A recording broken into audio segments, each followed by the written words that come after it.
El Código Civil establece en el artículo 1185 lo siguiente: de los hechos ilícitos, el que con intención o por negligencia o por imprudencia ha causado un daño a otro está obligado a repararlo.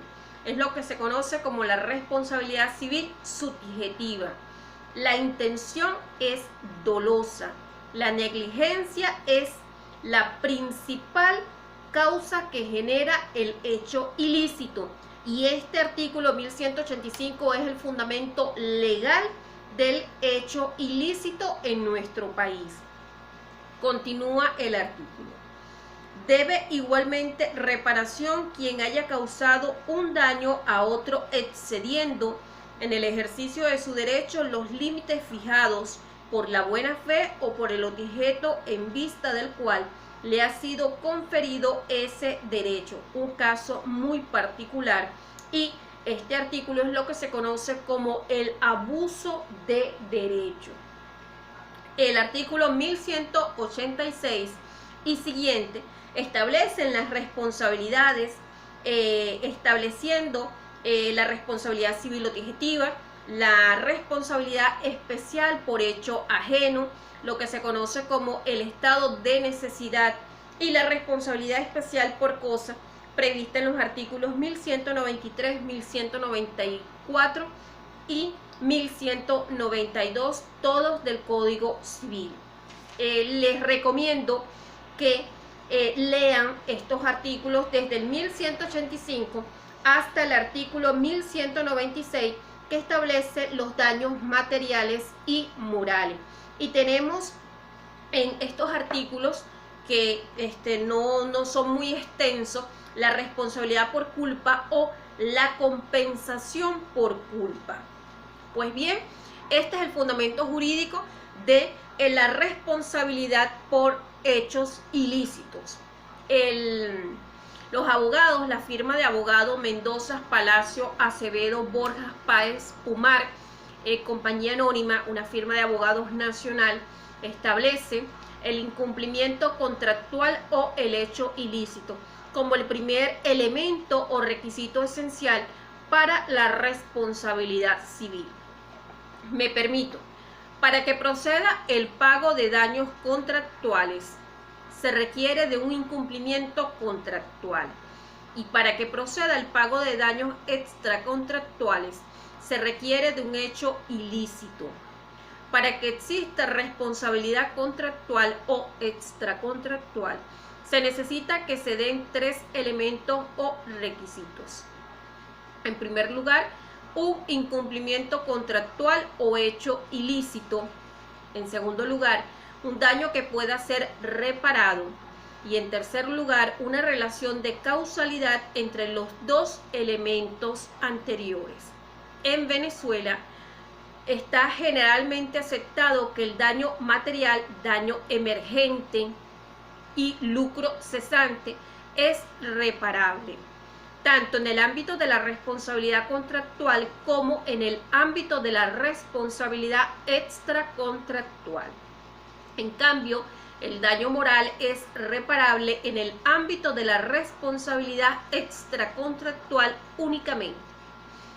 Esto es en el entendido de que si la acción u omisión de una de las partes de un contrato causa un daño moral a la otra parte, aquella puede ser obligada a indemnizar a esta, siempre y cuando tal acción u omisión, haciendo abstracción del contrato que une a ambas partes, configure un hecho ilícito generador de daño moral conforme a los artículos 1185 y siguientes del Código Civil venezolano vigente.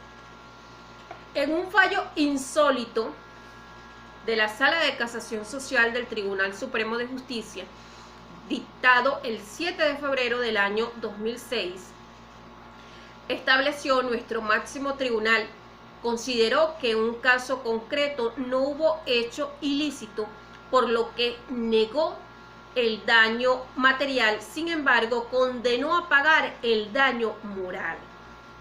En efecto, el Tribunal Supremo de Justicia primero declaró que en cuanto a la indemnización por lucro cesante es requisito de procedencia de este tipo de reclamos, la demostración de un hecho ilícito y siendo que tal circunstancia no quedó demostrada, se debe declarar la improcedencia de dicha condenatoria.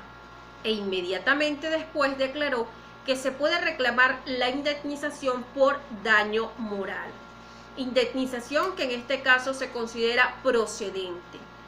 Se trata de un contrasentido, ya que los sentenciadores hicieron caso omiso de que la responsabilidad extracontractual lógicamente tiene tres elementos o requisitos concurrentes entre sí, que son el hecho ilícito, el daño y la relación de causalidad. Curiosamente, dicha sentencia no estableció la existencia de esos tres requisitos de concurrencia. A objeto de que puedan buscar esa jurisprudencia, le repito, 7 de febrero del año 2006, dictada por la Sala de Casación Social del Tribunal Supremo de Justicia. Los artículos que establece la norma sustantiva civil venezolana vigente establece en el artículo 1186, el incapaz queda obligado por sus actos ilícitos siempre que haya obrado con discernimiento. Es la conciencia que puede tener en un determinado momento. Hace algunos meses tuve la oportunidad de participar en un foro chat con un experto toxicólogo y decía que el psicótico vegetal, es decir, la persona que consume sustancias estupefacientes, está totalmente aislada de la realidad y que a la hora de establecer responsabilidades, tanto civiles como penales, no podía, es una persona que carece de la posibilidad de poder discernir. Y puntualmente pregunté a ese experto toxicológico si no había momentos de lucidez para ese psicótico vegetal y me dijo que absolutamente no. En 25 años de experiencia en la rama de psiquiatría forense no podían ser considerados ni siquiera para testificar, porque esos pequeños estelas de conciencia son totalmente mediatizadas y son totalmente vulnerables. Me dijo, nunca puede tomarse la declaración de un psicótico vegetal porque han perdido completamente la lucidez, aun cuando puedan reconocer a personas, aun cuando en momentos pueda tener una conversación fluida, son personas que han perdido la capacidad de discernir, es decir, no pueden ser tomados en consideración a la hora de llevar a un juicio o para hacer pruebas testificales, están completamente fuera de la realidad. No así con las personas que lo define la psiquiatría como sociópatas, son personas extremadamente inteligentes por encima del coeficiente del común denominador, y allí marcó las diferencias, porque casi siempre establecemos al incapaz, bueno, como el enajenado mental, en el caso de que no haya tenido la mayoría, las personas que han perdido la memoria, pero no tocamos en cuenta estas otras áreas de la sociedad, como por ejemplo el caso que les menciono de los psicóticos vegetales o las personas que tienen alguna adicción a sustancias estupefacientes y psicotrópicas. Igualmente, el recurso de equidad, poco frecuente en nuestro país, artículo 1187, en caso de daño causado por una persona privada de discernimiento, si la víctima no ha podido tener reparación de quien la tiene bajo su cuidado, los jueces pueden, en consideración a la situación de las partes, condenar al autor del daño a una indemnización equitativa. Es lo que se conoce como el recurso de equidad. Pero para llegar a esta justa indemnización equitativa, tiene que probarse el discernimiento Y dentro de ese discernimiento vamos a tener todas estas estelas, si es un enajenado mental, si tiene alguna condición de bipolaridad, si es un psicótico vegetal, si perdió la memoria, si es un noctámbulo o si es una persona que no tiene la mayoría que establece en nuestro país de 18 años de edad.